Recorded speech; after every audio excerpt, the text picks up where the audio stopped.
In this video, we're going to talk about the two most fundamental things for installing crown molding. These two things are the keys to success for ease of installation, for good quality, crisp results. It doesn't matter how long you've been doing this, if you don't get these two things right every day that you're installing crown molding, it will not work out. And this is the foundation that I would start any apprentice carpenter or anyone attempting crown molding on understanding. So we're going to dig into the two most fundamental aspects of crown molding in this video. Pay attention, it's extremely important. If you can get this, you can get good results. The two principles that you have to understand, one word, consistency, consistency of position, and consistency of cut. So first, I'm going to talk about consistency of cut because that's a little bit easier to explain. What I mean by consistency of cut, you need accuracy. If your miter saw is not dialed in, you will not get those consistent corners in your inside corners, your outside corners, whatever it is. You've got to have a well-calibrated miter saw. The reason is, if you're slightly off on either your bevel or your miters, you'll cut a 45 here on one piece, then you have to swing the saw over here to cut a 45 on the next piece, and those cuts will be different lengths. They won't line up. That's because your miter saw is not calibrated. So if you want crisp results, you have to make sure your miter saw is calibrated. If you're installing crown and you're finding you just can't get it right, take a look at your miter saw. Cut 45 from both directions and see if they're the same cut. If it's not, you may need to take a look at your miter saw and get it calibrated. So that's a really easy aspect of good crown installation.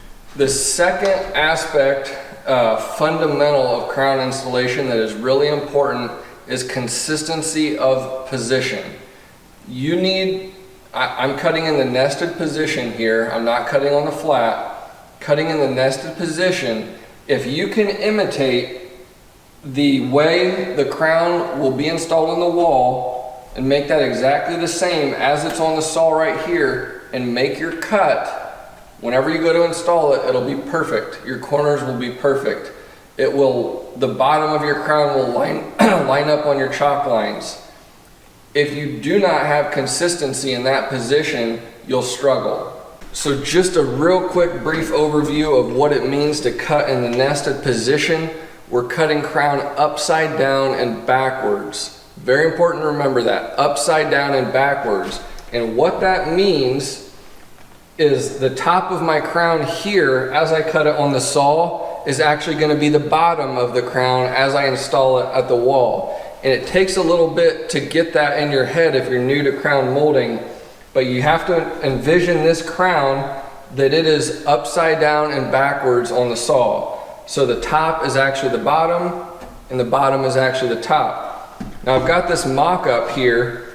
As you can see, this is how I'm matching how I'm cutting it. This is the ceiling. This is the wall. So whenever I install this upside down and backwards, it's going to do this, okay? So if I want to cut a miter on the right side of my crown on the wall, I'm actually cutting it on the left side whenever I'm at the saw. Because again, upside down and backwards, the right becomes the left. The top becomes the bottom. This is the wall. Okay, your fences are the wall. Your base of the saw is the ceiling. Now I want to address the question of why is cutting crown in the nested position superior to cutting it on the flat? I'm sure there's guys who are watching this who have cut crown molding their whole life on the flat. I'm not going to get deep into that. That's perfectly fine. But I believe you're going to be much more adaptable if you know how to cut crown in the nested position, because you can get into some really unique, difficult circumstances installing crown molding where you can deal with bad situations a lot easier in the nested position than in the flat position, because you can manipulate the crown projection a lot easier and you can manipulate the miter angles a lot easier whenever it's in the nested position, and it's very simple to understand. Yes, you can do all that probably by cutting on the flat, but I can teach somebody how to do that in the nested position and make it easier to understand, and I believe do it faster than cutting on the flat. So that's why I'm leaning pretty hard on cutting in the nested position. It's what I find easier, it's what I believe works the best. Doesn't mean you can't do it the other way, but I think this is the best all-around method. So what are the advantages of cutting crown in the nested position? If I have my position, again, consistency of position, if I can match the same way this crown is sitting at the saw to how it will be installed on the wall, I can get perfect results. So let's say I've got an outside corner of crown on a wall and it's something crazy 48 degrees. I don't have to do any crazy math in my head to get compound cuts or anything like that. It's just a matter of turning my saw to 48 degrees and making that cut.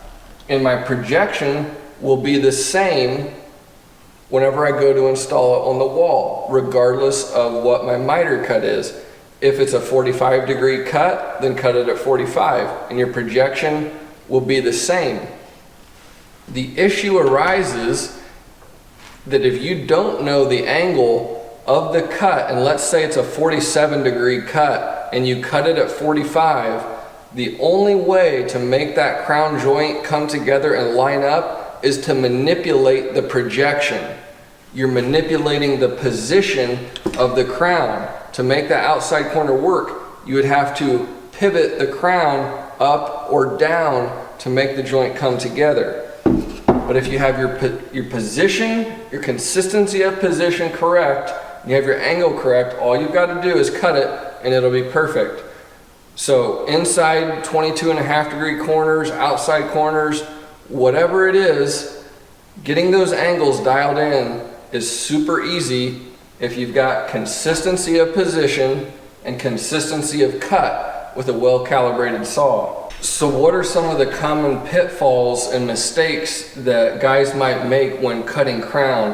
One of the biggest things is your miter saw setup. Having good outfeed support on your wings as well as a good crown stop. I prefer a continuous crown stop if at all possible. I know different tool companies, DeWalt has crown stops that you can put on the sides of the saw. You can use those, but they're not going to give you that nice continuous support that's going to allow you to have that perfect consistency of position. Consistency of position is huge. So here I've got this long 16-foot piece, and you can see that piece is hanging off the end and it's making that crown want to twist. It's making it not want to sit in that position the way it should. So I have to be extra careful whenever I'm making this cut that I've got contact against my fence up here as well as down here. And if I've got that consistency of position and I make the cut, it'll be a good cut. Now let's say you're using just a crown stop that only is right here on the ends and it's not continuous across the center area. It's gonna be a lot harder to get that piece of crown perfectly in position to where you can make that perfect cut. So if at all possible, try to use a continuous support fence to give you that continuous support. It doesn't have to be something crazy fancy like this. There's a lot of situations where you can clamp something on some miter saw wings or whatever, but come up with something to help give you those good results. Now the other reason I love cutting crown in the nested position is because it's very adaptable to difficult crown molding situations. So let's say I'm installing some pre-finished cabinet crown on some high-end cabinets. We've got our upper units up and I've got to wrap these cabinets with crown, but my ceiling is out of level a half inch across this 10-foot space. Well, what do? You can't just keep the same projection of your crown. Otherwise, the bottom reveal of your crown between the cabinet doors and the bottom of the crown is going to be inconsistent. Now the advanced technique that you can use is to change the projection of the crown from one end of your cabinets to the other. And whenever you're cutting in the nested position, that's super easy, because you can just measure down from your ceiling to where you want the bottom of that crown to be, and you just adjust your crown fence right here. You can move it in or out to adjust that projection. So on one end of my cabinet, I'm making both miter cuts at one projection. Then on the other end, I move my fence and I can manipulate that projection whenever I cut the other miters. And that's going to allow me to have that consistent reveal across the bottom of the crown between the top of the cabinet doors. And it's going to look good, and I'm actually twisting that crown a little bit in place. But that's the way you have to do it to get good results. So to be able to do what we might call an advanced technique like that simply, all you have to do is cut in the nested position, and it couldn't be easier. You can manipulate your projection very easily. You can manipulate the miters, the bevel, very easy. And it's just simple. So that's why I'm a huge advocate of cutting crown nested. I just feel it's a lot easier and you can get better results that way.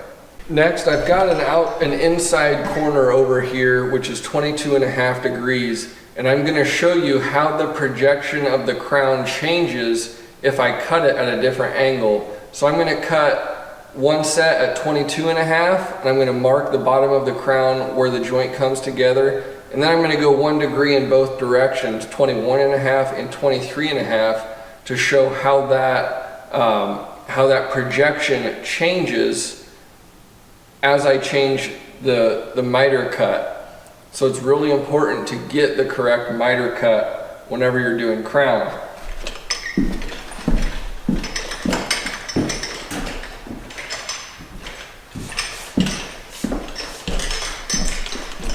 To get the correct miter cut, I like this Bosch angle finder because it's long, so it gets past the drywall mud buildup, which is oftentimes humped in or out. It's just hard telling. If you can get past that area, 2 foot, you'll get a much more accurate reading on what the miter actually is. So in this case, my angle finder, I'll put it at, let's say, here we got 91 degrees, 90.8 degrees it's telling me. I'll just hit the miter button and it tells me I need to cut it at 44.7 degrees. So this comes in really handy. Hit clear. I'm at 130-ish degrees here. I hit the miter button again, 24.5 degrees on the miter. So this tool is extremely important if you want to get really accurate miter cuts. I can't stress enough, we got the consistency of position, but then we have to get the consistency of cut. And part of that is having the correct miter cut reading whenever we come to the saw. If you don't know what that correct miter cut is, then you don't have consistency of cut. If you're just saying, well, it should be a 45 and you cut it at 45, good chance you're not going to have a good corner. Getting an accurate miter reading is essential to having consistency of cut. I've got them positioned where they need to be to line up in the corner. I'm going to mark the underside. Okay, those lines are marked and it's very close to my projection line that I chalked where it's supposed to be. So next I'm going to take a degree off of these and see how it changes the projection line. Now here we go again at 21 degrees.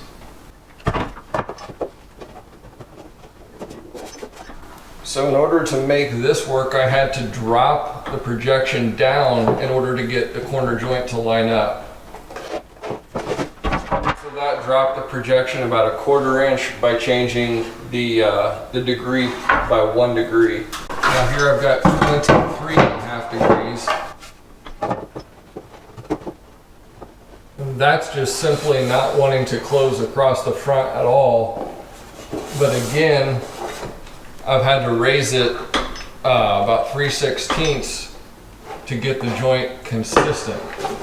You can see that joint cut at 23.5 is not closed across the front. The one at 21.5 was closed across the front and then would have been open on the back side. But this is a little bit messy, but you can see my chalk line here. That's where I'm supposed to be. In all these different lines, the projection changed based on how I changed the angle cut. So you can see if I don't have this angle right here, I'm gonna have to change the projection to make the joint fit. But whenever I've got a piece, another corner down here, that's really gonna jack up that corner and my ability to fit that well. But the way this projection changes based on the angle of cut demonstrates why it's so important to have that consistency of cut if you wanna have consistency of position. It will change, your projection will change if you do not have the correct cut. The next thing I want to do is show you what could go wrong if your saw is not calibrated properly. So I'm going to bump the bevel over about 1/2 degree, maybe even 1 degree to exaggerate it, to show you, to imitate if my saw was out of calibration, what that would do to a corner cut whenever I cut it this way and then this way. So I'm going to put a 45 on both of these. I'll just go ahead and bump this over 1 degree. So we're 1 degree out of square. Now because it's 1 degree this way, it's going to do the opposite whenever I switch my miter cut to this side.